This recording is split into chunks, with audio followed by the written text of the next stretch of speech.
বিধায়কের কমিশন বাণিজ্যে ক্ষুব্ধ জনতা। পশ্চিম কুপিলঙ্গে পথ অবরোধে উত্তাল এলাকা। বিধায়ক রামপদ জমাতিয়ার কমিশন বাণিজ্যে অতিষ্ঠ হয়ে অবশেষে রাস্তায় নেমে বিক্ষোভ দেখালেন পশ্চিম কুপিলং এলাকার বাসিন্দারা। শুক্রবার সকাল 10টা থেকে উদয়পুর কুপিলং আটারপুলা রাস্তায় টায়ার জ্বালিয়ে পথ অবরোধে সামিল হন স্থানীয়রা। ঘটনার দুই দিকেই দীর্ঘ যানজট সৃষ্টি হয়েছে। অভিযোগ উঠেছে, বহু বছর ধরে এলাকায় উন্নয়নমূলক কোনো কাজই করেননি বিধায়ক রামপদ জমাতিয়া। ড্রেন নির্মাণ, রাস্তা মেরামত সহ বিভিন্ন সমস্যার কথা বারবার জানানো হলেও এলাকাবাসীর কোথায়ও বিধায়ক কর্ণপাত করেননি। শেষ পর্যন্ত তারা জেলাশাসকের কাছে সমস্যার কথা তুলে ধরেন। জেলাশাসক পরিদর্শন করে ড্রেন নির্মাণের নির্দেশ দেন। নির্দেশ অনুযায়ী একজন ইঞ্জিনিয়ারের তত্ত্বাবধানে ড্রেন নির্মাণের কাজ শুরু করা হয়েছিল, কিন্তু ইঞ্জিনিয়ারের কাজ পরিদর্শনে এলে উপপ্রধান জওহরলাল নন্দীর নেতৃত্বে কয়েকজন দুষ্কৃতীরা তাকে বাধা দেয় বলে অভিযোগ উঠেছে।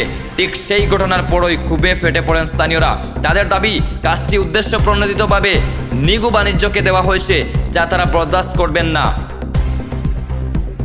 বাধা দেওয়ার ঘটনায় তারা উপপ্রধান জওহরলাল নন্দী ও বিধায়ক রামপদ জমাতিয়ার বিরুদ্ধে ক্ষোভ প্রকাশ করে পথ অবরোধ করেন। অবরোধকারীদের সাফ বক্তব্য, জেলাশাসক নিজে না এলে এই ঘটনাটি নিরসনে উদ্যোগ না নিলে রাস্তা থেকে উঠবেন না।